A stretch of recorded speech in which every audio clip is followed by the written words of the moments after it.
besar, dan kemudian mekanisme penggunaan persediaan dan sebagainya itu juga menjadi hal-hal yang sangat diperhatikan oleh pemerintah, dan tentu di setiap KL juga perlu secara khusus berhati-hati terhadap accountability dari persediaan, mulai dari dia dibeli, diterima, digunakan, dan kemudian dicatat sisanya yang tertampil di neraca.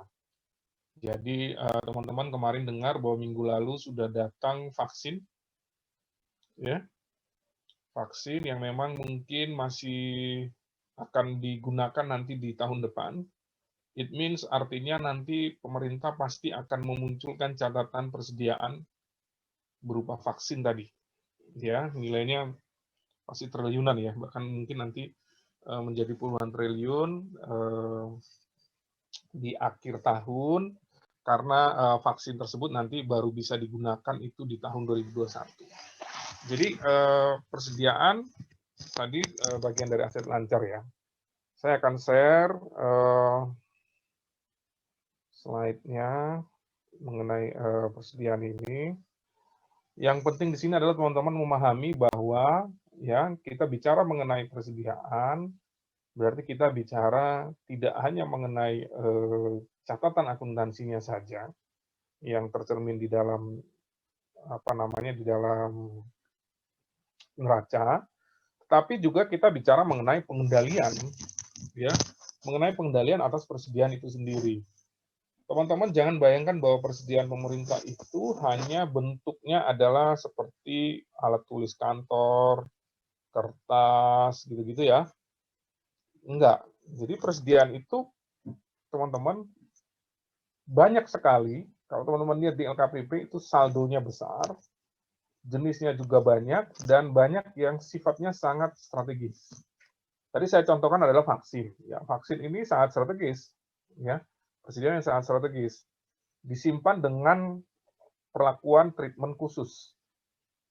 Demikian juga pencatatannya juga harus hati-hati, ya, karena ini menyangkut hajat hidup orang banyak dengan nilai yang tidak sedikit, ya. Nah, kita bicara mengenai modul persediaan di sore hari ini. Yang pertama bahwa persediaan ini adalah bagian dari barang milik negara. Maka kemudian dia rezimnya ikut tentu di bawah ketentuan mengenai barang milik negara. Salah satunya adalah PP 27 yang merupakan turunan dari Undang-Undang 1, ya. PP 27 ini kemudian diterjemahkan di dalam beberapa PMK gitu ya. Ada PMK 181, PMK 159, PMK 203, dan terakhir untuk saktinya kita pakai Perdirjen 41. Nah, kita bicara mengenai persediaan tadi dari sisi akuntansi, kebijakannya adalah bahwa dia adalah bagian dari aset, maka pengakuannya tentu pada saat dia potensi manfaat atau manfaat ekonomi itu dapat diukur dengan anggal dan kemudian sudah menjadi milik atau dikuasai oleh pemerintah. Ya, jadi ketika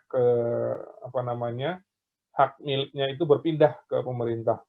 Nah, tentu persediaan ini bisa diperoleh dari pembelian dari APBN, kemudian dari memproduksi, dan kemudian juga bisa dari hibah maupun donasi atau rampasan. Ya. Nah, di dalam akuntansi itu kemudian persediaan disajikan di dalam neraca sesuai dengan nilai moneternya dan diungkapkan di dalam catatan laporan keuangan. Kalau kita ngomong akuntansi kan pasti ada tadi ya pengakuan, pengukuran, penyajian, dan pengungkapan. Penyajiannya di neraca, nah kemudian ada pengungkapan. Pengungkapan ini kemudian kita dukung dengan satu, bagaimana kebijakan akuntansi yang terkait dengan persediaan. Ya, di mana juga di dalam kebijakan akuntansi ini kita mengenal beberapa cara metode penilaian persediaan. Ya, ada harga pembelian terakhir, ada rata-rata, itu ya, itu beberapa metode yang dipakai ya, misalnya FIFO atau LIFO. Nah, kita sekarang pakai harga pembelian terakhir. Okay. Nah, ketika kita ngomong persediaan, maka yang harus dipahami, persediaan itu tadi bentuknya bisa macam-macam. Maka kemudian karakteristik kualitatifnya yang harus dipenuhi. Artinya apa? Dia digunakan untuk operasional, ya. Kemudian bisa juga dia untuk diserahkan ke masyarakat. Jadi kalian jangan bingung ketika misalnya ada bentuknya rumah, tapi dia dicatat sebagai persediaan. Bentuknya perahu, tapi dia dicatat sebagai persediaan. Kenapa begitu? Karena karakteristiknya adalah tadi dia mau diserahkan ke masyarakat. Misalnya di KKP ada perahu mau diserahkan ke nelayan. KKP beli, tapi tidak untuk digunakan operasionalnya KKP, tetapi mau diserahkan ke nelayan yang membutuhkan. Maka kemudian itu dicatat sebagai persediaan, bukan sebagai aset tetap berupa peralatan mesin. Di pertemuan sebelumnya kita belajar aset tetap ya. Nah, demikian juga misalnya rumah. Rumah dibangun oleh Kementerian Sosial, tapi ternyata rumah itu mau diserahkan untuk masyarakat yang terkena bencana gempa bumi misalkan. Rumahnya hilang. Maka dia bukan dicatat sebagai aset tetap, tetapi dia dicatat sebagai persediaan. Kenapa? Karakteristiknya dia memang untuk diserahkan ke masyarakat. Ya. Maka itu dia dicatat sebagai persediaan walaupun bentuknya adalah rumah, di mana kita mencatat rumah dinas misalkan itu sebagai gedung dan bangunan. Ya karena memang dia digunakan untuk operasional atau kantor sendiri ya atau untuk aktivitas si kementeriannya. Nah, tapi ketika dia mau diserahkan, maka dia dicatat sebagai persediaan. Ya. Nah, hal-hal seperti ini harus diungkapkan di dalam catatan laporan keuangan juga. Nah, tadi konteks persediaan dalam ini adalah bagian dari BMN. Ya, bagian dari BMN. Nah, ketika kita ngomong BMN, pasti meliputi semua barang yang dibeli dari APBN atau berasal dari perolehan lain yang sah. Ya kan? Nah, ketika kita ngomong perolehan yang sah, itu bisa dari hibah, bisa dari akibat perjanjian, keputusan pengadilan, bisa apa namanya dari rampasan, ya itu juga bisa. Itu sebagai persediaan. Oke, nah jadi persediaan itu bagian dari aset lancar dalam kerangka masih di dalam barang milik negara. Kemudian persediaan ini sifatnya adalah dia bentuknya bisa macam-macam, gitu ya, untuk barang atau perlengkapan yang dimaksudkan untuk kegiatan operasional, ya, atau untuk dijual atau diserahkan kepada masyarakat, ya. Nah, persediaan itu bisa berupa apa? Bisa berupa perlengkapan atau supplies yang digunakan dalam rangka kegiatan operasional pemerintah. Tadi misalnya ATK, ya, misalnya ATK. Kemudian kalau di TNI gitu ya, itu misalnya apa? Peluru, granat. Itu semua adalah persediaan dia digunakan untuk operasional pemerintah gitu ya. Nah, kemudian misalnya apalagi misalnya obat-obatan ya yang digunakan untuk instansi pemerintah sendiri. Tapi kalau ada obat-obatan yang digunakan untuk dijual, lah itu berarti memang dia untuk dijual. Kemudian ada barang atau perlengkapan supplies yang digunakan dalam proses produksi. Ya, artinya barang itu dia belum jadi atau belum siap untuk end user-nya. Misalkan apa? Misalkan contoh barang-barang untuk bahan baku itu contohnya apa ya? Misalnya ketika di Kementerian misalnya Kementerian Perindustrian gitu ya, misalnya Kementerian Perindustrian dia punya blok-blok perlengkapan untuk dibikin menjadi suatu perlengkapan tertentu misalnya gitu ya, spare part yang kemudian nanti itu digabung akan menjadi perlengkapan tertentu, maka itu adalah bagian dalam proses produksi gitu ya. Nah, itu bisa. Kemudian untuk diserahkan ke masyarakat atau dijual, tadi saya contohkan misalnya kalau diserahkan masyarakat tadi ya perahu untuk nelayan, misalnya pemerintah membeli apa misalnya pupuk gitu ya untuk diserahkan ke petani gitu ya, atau misalnya kalau yang dijual misalnya di Kementerian Kelautan itu ada atau Kementerian Pertanian, saya pernah lihat di Balai Besar kalau yang dari Malang tahu di Singosari itu ya, dia menjual apa coba? Ada orang Malang nggak di sini? Saya, Pak. Siapa yang orang Malang? Risma sama Salsabila. Tahu balai besar yang di Singosari nggak?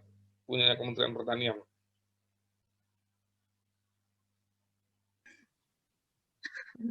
Tahu, Pak, Orang Malang ngaku-ngaku. Jangan. Malang ini coret. Singosari Malang coret. Kabupaten Malang sih. Salsabila nggak tahu? Ya, aduh. Di situ ada bakso enak lagi. Jadi di Singosari itu ada, kalau dari arah Malang tuh sebelah kiri jalan gitu ya, ada balai besar inseminasi buatan. Oh, tahu, Ya, Pak. punyanya Kementerian Pertanian. Di sebelah kiri jalan, itu nanti naik ke atas gitu ya, naik terus ke atas. Itu dia menghasilkan persediaan yang cukup unik. Apa coba tebak-tebak? Jadi bank sperma terbesar di Indonesia itu ada di Singosari. Bank spermanya sapi ya, bukan apa-apa ya, bank spermanya sapi. Saya pernah ke sana, pernah lihat. Jadi mereka mencatat si sperma yang sudah diproduksi oleh pejantan itu, jadi pejantan-pejantannya dari mana-mana, dari Australia, dari Amerika, dari India, ada pejantan dari lokal juga. Itu spermanya diambil, kemudian diproses untuk kemudian nanti sperma itu dijual, ya, dijual untuk inseminasi buatan ternak sapi. Ada kambing dan domba juga ada. Itu persediaannya adalah itu. Ya, persediaannya adalah bentuknya sperma beku dari si sapi atau si kambing unggulan tadi. Nanti masyarakat datang beli di situ. Ya, maupun dari peternakan-peternakan itu beli di situ. Bagus tempatnya, saya bilang sama Risma. Jadi ada balai besar inseminasi buat tanah itu, dia menjual tadi berupa itu ya. Jadi kemudian juga banyak juga balai-balai yang menjual bibit tanaman, bibit ikan. Itu waktu mereka masih ada di dalam penguasaan si satker pemerintah tadi, itu dicatat sebagai persediaan. Ya, dicatat sebagai persediaan. Dan jangan salah ya, persediaan-persediaan itu sangat strategis.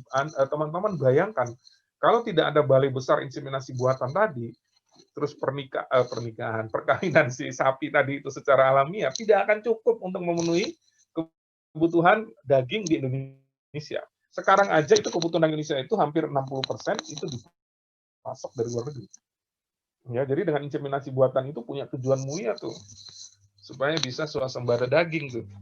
Ya, ketika peternakan, nah itu diambil dari situ. Cuma ada 2 di Indonesia.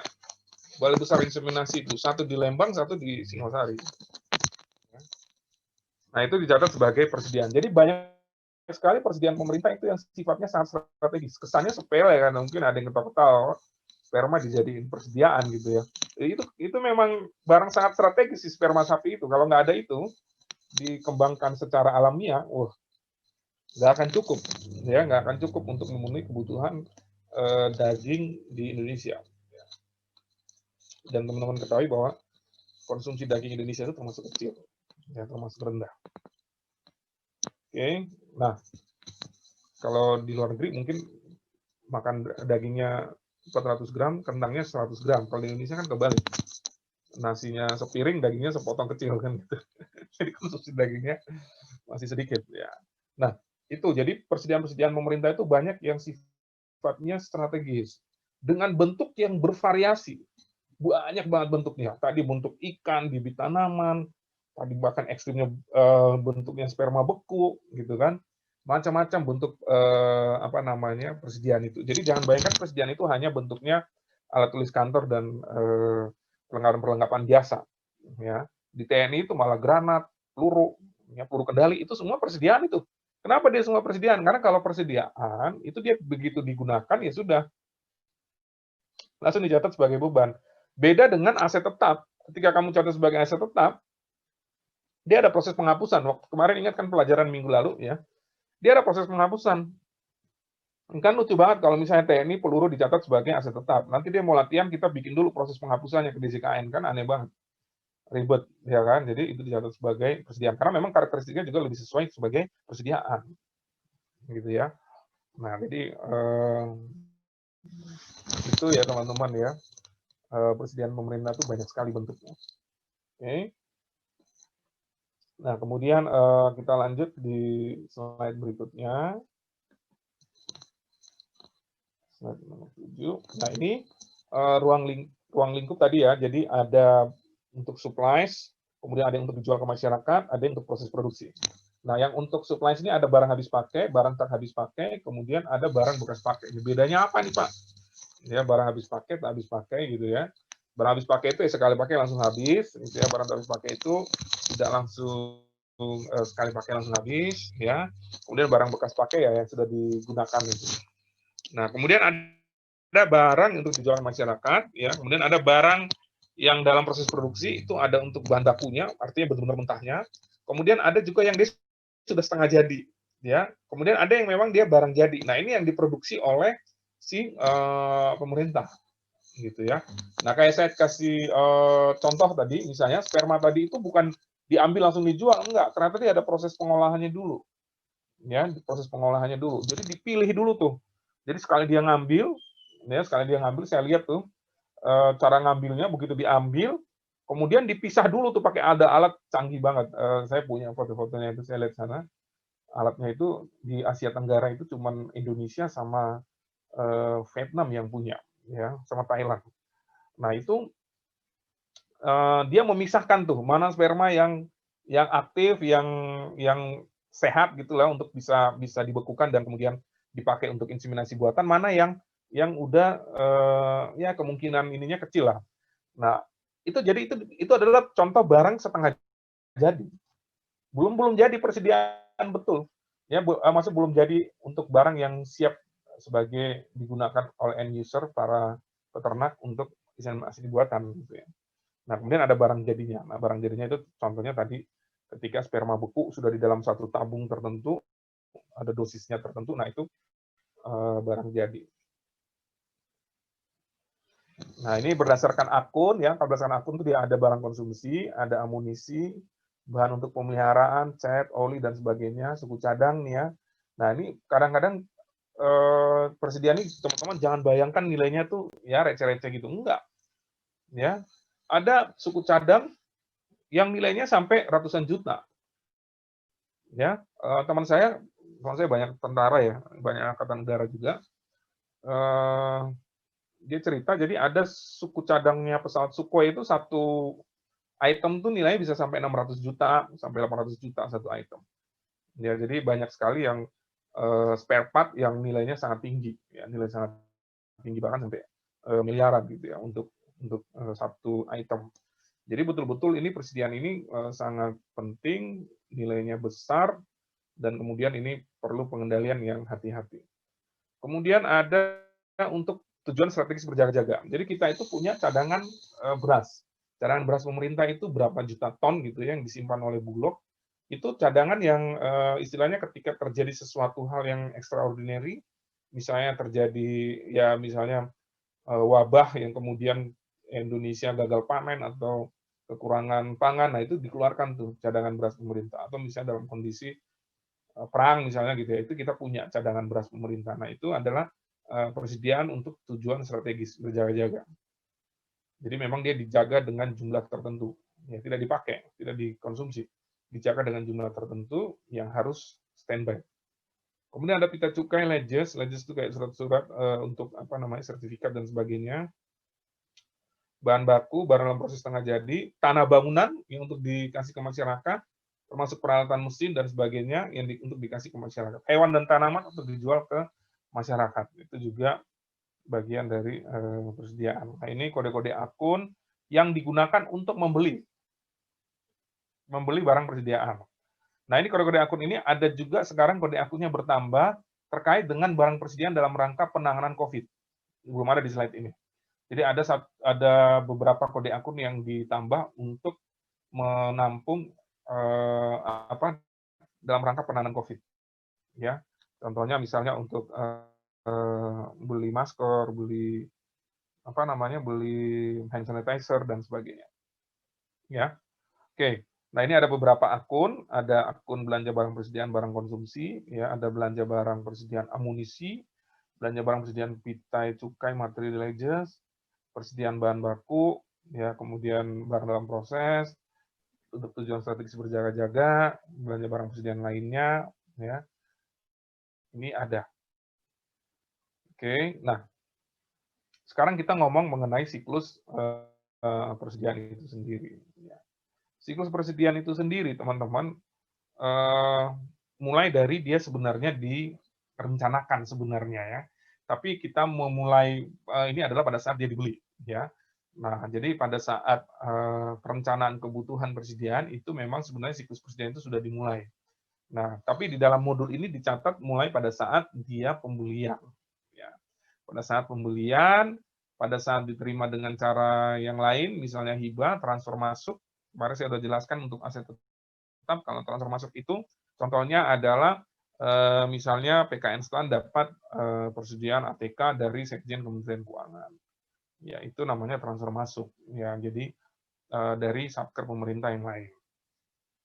Oke, kemudian dia digunakan ya, persediaan keluar itu bisa karena dia digunakan, karena hibah keluar, transfer keluar. Nah, yang pemakaian ini termasuk di dalamnya adalah ketika persediaan itu berkurang atau rusak secara alamiah. Ya, jadi contoh misalnya gini ya, kita itu ada persediaan yang sifatnya strategis, tadi contohnya beras, itu memang dia akan ada yang beras itu kalau disimpan, di paling bawah itu akan ada yang rusak secara alamiah. Jadi memang persediaan yang dikategorikan usang, bukan karena dipakai tapi karena usang secara alamiah. Atau persediaan-persediaan misalnya berupa obat-obatan yang memang dia harus disimpan, dia tidak akan digunakan ketika tidak dibutuhkan, tapi kemudian dia tetap punya masa kadaluarsa. Maka ketika dia tidak dipakai, dan kadaluarsa itu kemudian dicatat sebagai persediaan usang, bagian dari persediaan keluar, bagian dari pemakaian. Ya. Kemudian persediaan keluar ada pemakaian, hibah keluar, transfer keluar. Ya, transfer keluar itu sebaliknya. Ketika tadi, misalnya tadi dari Sekjen ke PKN STAN, maka dia akan mencatat itu persediaan transfer keluar. Jadi persediaannya berkurang, transfer keluar, di PKN STAN mencatat itu sebagai persediaan masuk, transfer masuk. Persediaan di PKN STAN bertambah, persediaan di Sekjen berkurang. Itu contohnya. Oke, nah ini alur prosesnya untuk pengadaan atau pembeliannya ada mulai dari permintaan dari unit teknis. Jadi misalnya gini, permintaan unit teknis itu misalnya adalah pengelola persediaannya itu di bagian umum, gitu ya, di bagian umum. Kemudian dalam satu kantor gitu ya, misalnya di PKN STAN, bagian akademik itu minta untuk membeli perlengkapan kertas dan sebagainya gitu ya. Nah, maka kemudian nanti baik panitia atau pengadaannya itu kemudian membeli ke supplier. Ya, dan setelah supplier barangnya diserahkan ke bagian umum tadi, ada BST-nya, ya, kemudian ada pengecekan barangnya, ada penyimpanan persediaan di gudang, pencatatannya, kemudian pada saat dia digunakan, ya, permintaan barang dari unit teknis, terus pengecekan persediaan barang itu di dalam modul ini nanti tersedia, kemudian pada saat penyerahan, ya, berarti persediaan itu sudah berkurang, kartu persediaannya juga akan mencatat itu sudah berkurang. Nah, ketika dia mencatat berkurang tadi, akan kemudian juga membentuk beban persediaan. Ya. Kalau teman-teman lihat di sini, berarti di sini ada beberapa langkah pengendalian yang diperlukan terkait dengan persediaan, terutama pada saat penyerahan barang oleh pihak ketiga. Ya, ketika penyerahan barang ketiga, maka ada satu tahap yang melekat di situ, yaitu adalah pengecekan barang. Ya, sesuai spesifikasi atau enggak, jumlahnya, ini perlu. Nah, bagaimana Pak kalau misalnya ada persediaan yang jumlahnya sangat banyak yang dihitungnya sangat sulit? Misalnya, nah itu dia pakai asumsi, pakai batch misalnya ya. Misalnya gini contoh, persediaan si Kementerian apa namanya Kelautan, Perikanan, dia mau apa namanya beli bibit ikan untuk dikembangkan gitu ya. Maka kadang-kadang nggak bisa dihitung satu-satu tuh si bibit ikannya itu. Jadi dia pakai asumsi misalnya, kalau bibit ikan ini 1 kilo dengan ukuran sekian senti itu kira-kira isinya berapa. Nah, gitu ya. Jadi itu kemudian dicatat gitu ya sesuai dengan timbangannya, kemudian diasumsikan 1 kilo itu isinya berapa, rupiahnya berapa. Nah, itu baru dicatat di dalam aplikasi persediaannya. Ya. Jadi seperti itu teman-teman. Kemudian pada saat setelah diterima, disimpan di gudang, dia akan punya namanya kartu persediaan ya. Kartu persediaan ini dipakai nanti pada saat barang itu keluar juga akan dicatat di kartu persediaan. Nah, kartu persediaan ini harus cocok ketika dilakukan stock of name. Jadi data antara yang ada di modul saktinya, di kartu persediaan yang dihasilkan dari modul sakti dengan barang yang ada di fisik di gudangnya atau di tempat penyimpanannya itu harus sama. Ya. Oke. Ini modul persediaan ya teman-teman ya, dari bagian dari sakti udah jelas. Untuk mencatat semua transaksi terkait dengan barang persediaan ya. Bisa saja ada migrasi data saldo awal, jadi misalnya dari aplikasi persediaan yang existing masuk ke sakti, itu ada migrasi saldo awal ya, saldo awalnya berapa sih, kemudian nanti ada di setup ya metode pencatatan dan penilaiannya, kemudian referensi barangnya, kemudian baru transaksinya dicatat, setelah transaksi dicatat dalam satu periode ditutup bukunya, kemudian nanti pelaporan lari ke modul GL, konsolidasi, sehingga nanti ada di buku persediaan bisa kita cetak, laporan persediaan, kemudian laporan persediaan di neraca, sekaligus datanya itu mengalir ke modul GL pelaporan yang nanti akan muncul ke neraca. Ya.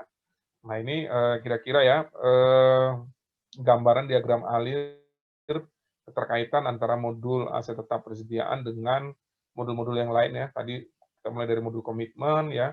Sebenarnya di modul anggaran itu juga sudah ada kaitannya berapa yang akan digunakan untuk membeli persediaan dengan 52 sekian sekian sekian akunnya segala macamnya.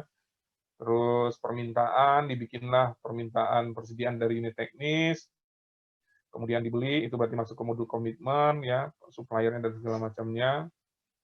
Kemudian dibayar, diterima, dicatat sesuai dengan BST dan hasil verifikasi, kemudian masuk ke buku persediaan. Nah, di buku persediaan itu nanti ada proses keluarnya. Nah, dari situ diresume, ya, diresume saldonya berapa. Nah, itu yang lari ke modul GL. Ya. Oke. Nah, ruang lingkupnya adalah untuk satker induk, ya. Ada juga untuk satker pembantu. Kita ambil contoh di universitas. Universitas itu satker pembantunya ada. Setiap fakultas atau jurusan tertentu itu adalah satker pembantu, boleh dibilang seperti itu, atau unit akuntansi pembantu kuasa pengguna barang. Ya, satkernya adalah universitas, tapi di fakultas-fakultas itu adalah satker pembantunya, seperti itu. Jadi pembantu kuasa pengguna barang, gitu ya. Nah, ini kemudian di dalam modul Sakti ini dia adalah sistemnya adalah single database. Jadi tidak perlu kirim terima data lagi. Jadi begitu dia dicatat di kuasa pengguna barang pembantu, maka itu akan segera atau saat yang bersamaan mengupdate yang ada di dalam kuasa pengguna barang. Ya. Oke. Ada pertanyaan sampai sini? Lanjut aja. Oke. Nah, di slide nomor 15 ini kemudian tadi saya sampaikan ada prosedur pengendalian. Ya. Prosedur pengendalian sekali lagi bahwa sistem dia itu mengenali inputan kita, tapi dia tidak mengenali bagaimana kemudian persediaan itu dihitung sesuai dengan berita acara serah terimanya. Ya, itu nggak bisa dia sistem itu kan. Nah, maka kemudian itu juga harus ada pengendalian di situ. Kalau beli peluru, pelurunya ada 1000 butir, ya 1000 butir. Ya, jadi datanya itu sah, sekaligus ini sebagai bentuk dari pengendalian. Ya. Nah, maka ketika operator merekam suatu transaksi, ya, dokumen sumber itu harus valid dulu. Dari pembelian. Oh, berarti berita acara serah terima setelah pembelian itu harus valid, sudah diperiksa. Ya. Bahwa kalau diserah terimakan 1000 butir ya 1000 butir. Kalibernya 10 ya kalibernya 10. Nah, baru kemudian dia akan merekam. Nah, di dalam proses rekam ini dia ada setup metodenya, pencatatannya pakai apa tadi ya, kemudian terakhirkah atau FIFO atau LIFO gitu ya, atau average. Nah, kemudian ada direkam, kemudian kalau misalnya ada koreksi dia bisa melakukan koreksi. Kemudian apa ya namanya? Inventarisasi fisik itu kemudian menjadi juga penting ketika di dalam suatu akhir periode itu kemudian inventarisasi ini menjadi kunci pengendalian bahwa apa yang kita catat masuk keluarnya barang itu sesuai dengan saldo fisiknya. Ya, jadi bisa saja catatannya memang ada nih keluar. Di catatannya bilang keluarnya 10, saldo awalnya 100, beli 50, berarti kan 150 dikurangi 10 harusnya tinggal 140. Tapi ternyata di stock of name kok tinggal 130, maka kemudian stock of name itu juga bagian dari pengendalian. Ya. Kemudian ada approver sama ya. Kemudian ada hubungan dengan modul lain. Ini tadi yang saya sampaikan terkait dengan GL pelaporan terutama ya. Kemudian ada modul komitmen juga ya. Ini menjadi penting. BAST ya, BAST itu benar-benar pencatatan dasar pencatatan transaksi ya. Baik waktu dia melalui pembelian atau mungkin melalui hibah atau melalui transfer masuk. Yaitu menjadi sangat penting. Oke, kemudian pada modul persediaan ini mulai dari setting metodenya, ada transaksi masuk, keluarnya, transfer masuk, transfer keluar, ada koreksi, ada opname fisik, kemudian cetak laporan gitu ya, sampai ke selesai, nanti masuk ke GL.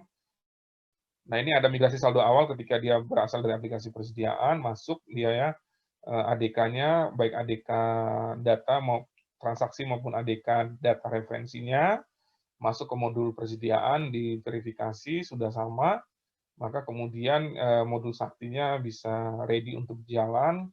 Nah ini yang pasti adalah untuk migrasi saldo awal ini kemudian mau tidak mau harus dipastikan dia harus sama. Ya. Ketika dia tidak sama, soalnya ini dia migrasinya itu dilakukan sekali ya pada saat awal penggunaan si sakti tadi. Jadi nggak bisa kalau belum ada migrasi ya.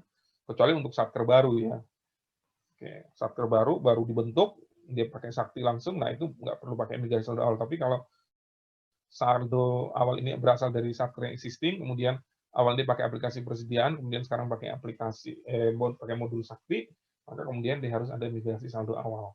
Ya. Oke. Ini kemudian yang dibilang setup tadi ya, setup itu artinya dia men-setup dulu metode pencatatannya maupun metode penilaiannya. Kita metode pencatatannya itu perpetual, gitu ya. Jadi apa namanya dilakukan secara langsung ya pencatatan persediaannya, kemudian secara berkelanjutan berkesinambungan dengan jumlah dan harga pokok produksi pada setiap transaksi. Nah ini metode penilaian ada harga satuan pembelian terakhir, ada harga rata-rata, ada FIFO. Nah, sekarang kita pakai harga pembelian terakhir. Untuk FIFO ini belum kita pakai gitu ya. Tapi suatu saat bisa saja kita pakai FIFO. Ya. Oke, ini setup metode, ini rumusnya untuk apa namanya harga satuan terakhirnya. Ini ada secara aplikasi. Kemudian untuk referensi kode barang ini di modul persediaan ini sudah ada gitu ya, referensi kode barangnya. Kalau dia ada KPU, pembantu kuasa pengguna barang, maka dia ngikut ya otomatis dengan unit akuntansi kuasa pengguna barangnya. Oke. Nah ini ada saldo awal, persediaan masuk, persediaan keluar, koreksi persediaan, inventarisasi. Nah saldo awal itu pada saat dia sudah dimiliki, ya sebelum anggaran berjalan, ya kemudian itu menjadi saldo akhir tahun sebelumnya menjadi saldo awal tahun sekarang ya.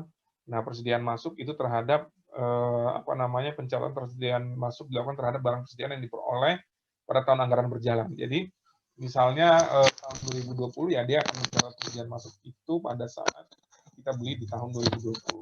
Nah, persediaan keluar itu ketika dia digunakan, koreksi persediaan tadi kalau misalnya dasar dari stock of name itu ternyata jumlahnya kurang itu harus dikoreksi. Kemudian nanti dicatat bebannya. Kemudian tadi ya termasuk koreksi terhadap kesalahan proses pembukuan barang persediaan. Kemudian inventarisasi fisik itu dilakukan terhadap barang persediaan dengan membandingkan antara catatan yang ada di modul sakti ini dengan barang secara fisiknya, yang diperiksa secara fisiknya. Oke, kemudian untuk mekanisme pencatatan transaksi, teman-teman bisa lihat di sini ada transaksi masuk selain pembelian itu juga ada, gitu ya, transfer masuk, hibah, gitu ya, rampasan, perolahan lain, gitu ya. Kemudian transaksi keluarnya itu bisa juga ya kita memberikan hibah bisa juga karena dia usang, bisa karena dia rusak. karena dia dihapus, setelah rusak dia dihapus gitu ya. Kemudian memang ada yang dia dipakai ya, digunakan. Oke, koreksi. Koreksi ini bisa dilakukan ya apabila kita mengetahui ada kesalahan jumlah barang ya, ataupun nilai barang maupun kodifikasinya kita salah. Ya, ini bisa dilakukan koreksi dengan persetujuan dari approval ya, jadi atasan langsungnya si operator. Nah, kemudian apa ya? Koreksi persediaan ini juga dapat dilakukan pembatalan transaksi ya. Ini misalnya ada awalnya transfer keluar tapi nggak jadi, nah itu bisa pembatalan transaksi. Oke. Kemudian untuk mekanisme transaksi ada intervensi persediaan gitu ya teman-teman. Jadi tadi ya saya katakan bahwa memang mau tidak mau kita melakukan pemeriksaan. Nah, ini biasa dilakukan secara periodik di akhir periode. Biasanya semester sama tahunan. Ya minimalnya seperti itu. Nah, ketika interaksi fisik ini kemudian ada selisih, ya maka kemudian masuk ke hasil berita acara opnam fisik. Nah, itu kemudian nanti akan diinput ke dalam modulnya, dan kalau misalnya ada koreksi, berarti itu nanti masuk sebagai beban. Oke, nah ini tutup buku. Tutup buku ini dia ada 12 periode normal ya, setiap bulan dia tutup buku, tapi ada nanti periode unaudited dan audited. Jadi ada seolah-olah 14 periode ya. Bulan 1 sampai 12, terus pada saat sudah disusun menjadi unaudited, kemudian ada koreksi menjadi audited, itu masuk ke periode 14 ya. Oke, ini udah pasti approver wajib memastikan semua transaksi pada periode yang akan ditutup sudah diinput dan diverifikasi dengan benar, itu udah pasti. Approver harus melakukan penutupan periode, ya. Oke, nah ini beberapa jenis laporan yang ada di modul persediaan. Ada laporan buku persediaan, laporan rincian persediaan, daftar transaksi persediaannya, mutasinya, kemudian ada laporan posisi persediaan di neraca. Nah, ini yang biasanya dicek harusnya sama ya. Oke, nah ini kalau apabila ada kuasa pembantu pengguna barang, itu konsolidasi, itu sebenarnya secara otomatis ya, kita bisa langsung dicetak ya dari menu cetak oleh operator di kuasa pembantu di operator kuasa pengguna barang. Nah, ini beberapa pengendalian seperti biasa ya, ada untuk mencegah data tidak akurat atau tidak valid, kemudian ada pembatasan akses dan sebagainya, backup ya, kemudian disaster recovery plan itu juga sama seperti yang modul-modul yang lain ya. Oke, sampai sini ada pertanyaan?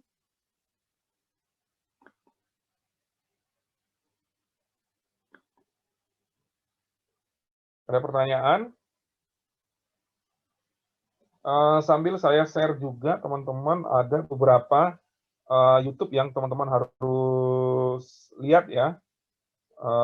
Harus lihat YouTube. Pak, izin bertanya, Pak. Oh, ya, boleh, sabar. Saya share dulu ya. Baik, Pak. Oke, ya silakan. Pak, izin bertanya, kalau misalnya di modul persediaan itu, untuk perbedaan pengadaan barang jasa itu bakal berbeda juga nggak Pak di modul persediaan? Soalnya kan pengadaan barang jasa tuh ada kayak pengadaan langsung atau misalnya dia swakelola gitu Pak.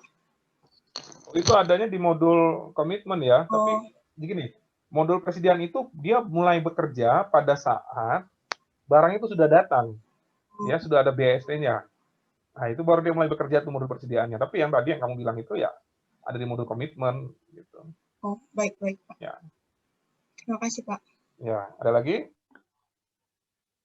Terus tadi sambil dilihat ya yang saya share itu, ya teman-teman yang saya share itu ada beberapa, ada 3 ya, mulai dari dia ketika apa namanya dibeli gitu ya, mulai dari dia dibeli, kemudian digunakan sama stock of name ya. Nah, itu coba nanti dilihat ya YouTube-nya itu.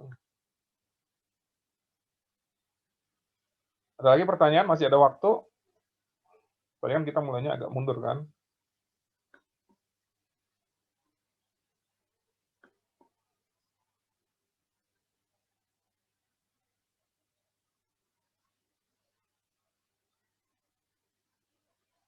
Ada pertanyaan lagi?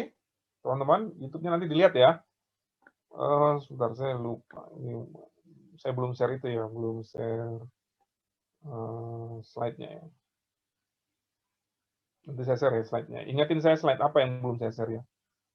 Oke.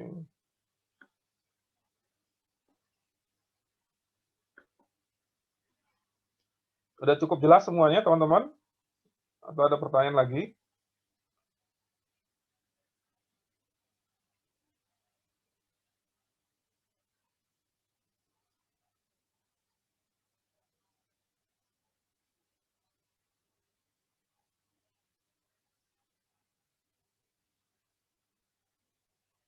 Ada teman-teman? Cukup sepertinya, Pak. Benar nih, cukup nih.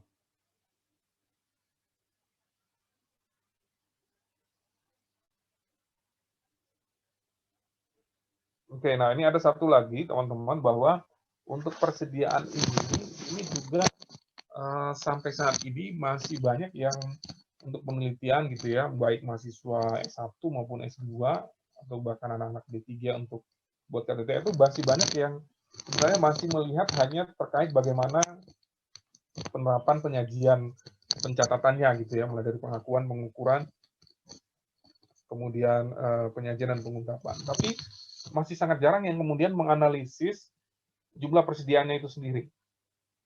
Saya kasih contoh ya. Misalnya untuk Satker PKN STAN, misalnya nih contohnya. Ketika persediaan dia makin lama makin banyak, nah ini sebenarnya harusnya ada metode atau penelitian yang digunakan untuk melihat apakah jumlah persediaan itu cukup ideal atau tidak. Jangan-jangan jumlah persediaan itu kebanyakan. Ya. Kenapa saya bilang begitu? Karena persediaan itu kan dibeli dari APBN gitu ya. Artinya kan harusnya persediaan itu sebenarnya secara normal dia akan digunakan kan gitu ya. Tapi kalau makin lama makin banyak berarti kayak belanjanya yang kebanyakan atau dianggarkannya kebanyakan atau digunakannya terlalu sedikit kan gitu ya. Artinya seolah-olah kayak kita tuh nimbun barang gitu ya. Jadi sebenarnya berapa sih kondisi idealnya persediaan ini yang belum pernah ada yang melakukan penelitian misalnya terhadap suatu kementerian tertentu. Kecuali beda misalnya barang dalam rangka strategis atau berjaga-jaga ya memang dia harus segitu gitu. Tapi kalau misalnya Satker biasa persediaannya berupa ATK, saya juga kadang ini harusnya diteliti gitu. Jangan-jangan persediaan kita itu memang kebanyakan gitu ya. Kebanyakan. Jadi kayak kita keluar uang untuk membeli sesuatu yang belum kita pakai di tahun itu dan akhirnya makin numpuk, makin numpuk, makin numpuk. Nah, ini cuma belum ada yang melakukan penelitian atas itu. Ya, siapa tahu di antara kalian ini ada yang melakukan penelitian, jangan-jangan bisa menemukan formula berapa sih jumlah persediaan yang ideal untuk persediaan yang sifatnya operasional misalnya gitu ya. Atau ada formula misalnya kalau sekian kantor itu cuma punya pegawai sekian untuk operasional biasa, bahkan nilai persediaannya itu harusnya kisarannya dari sekian sampai sekian. Kalau lebih dari itu berarti dia nggak efisien. Misalnya gitu ya. Siapa tahu di antara kalian ada yang akan meneliti untuk itu gitu ya. Oke, kalau nggak ada, benar, udah cukup. Oke, kalau tidak ada lagi, saya akhiri sekian.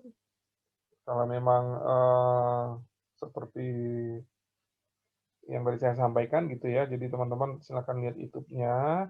Sekali lagi itu untuk menambah kesana kalian. Mudah-mudahan teman-teman sehat selalu. Sampai ketemu minggu depan kalau memang tidak ada lagi pertanyaan. Cukup? Cukup, saya akhiri. Wassalamualaikum warahmatullahi wabarakatuh. Waalaikumsalam Waalaikumsalam warahmatullahi warahmatullahi wabarakatuh. Terima kasih, Pak.